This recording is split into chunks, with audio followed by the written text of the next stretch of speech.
कोल्हापूर जिल्हा cricket association यांच्या संयुक्त विद्यमाने पत्रकार परिषदेचे आयोजन करण्यात आले होते। येत्या 4 जून पासून पुण्यातील महाराष्ट्र क्रिकेट असोसिएशनच्या आंतरराष्ट्रीय स्टेडियमवर महाराष्ट्र प्रीमियम लीग आणि वुमेन्स महाराष्ट्र प्रीमियम लीग या स्पर्धांचा थरार रंगणार आहे।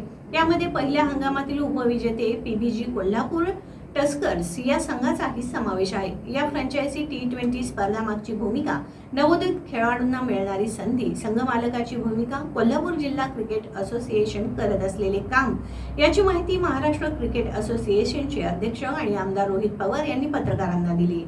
या वर्षीच्या महाराष्ट्र प्रीमियर लीग आणि वुमन्स महाराष्ट्र प्रीमियर लीग लिलावासाठी एकूण 409 पुरुष खेळाडू आणि 249 महिला खेळाडू नोंदणीकृत होते, ज्यामधून संघ मालकांनी आपापल्या संघाचा बॅलन्स आणि गरजांनुसार संघासाठी खेळाडूंची निवड केली असल्याचं रोहित पवार यांनी सांगितलं। या हंगामात MPLमध्ये 6 संघ आणि WMPLमध्ये 4 संघ सहभागी झाले असून ही स्पर्धा पुण्यातील MCA गहुंजे आंतरराष्ट्रीय स्टेडियमवर खेळवण्यात येणार आहे। कोल्हापूरमधील अनेक महिला पुरुष खेळाडू विविध वयोगटासाठी महाराष्ट्र संघाचं प्रतिनिधित्व करत आहेत।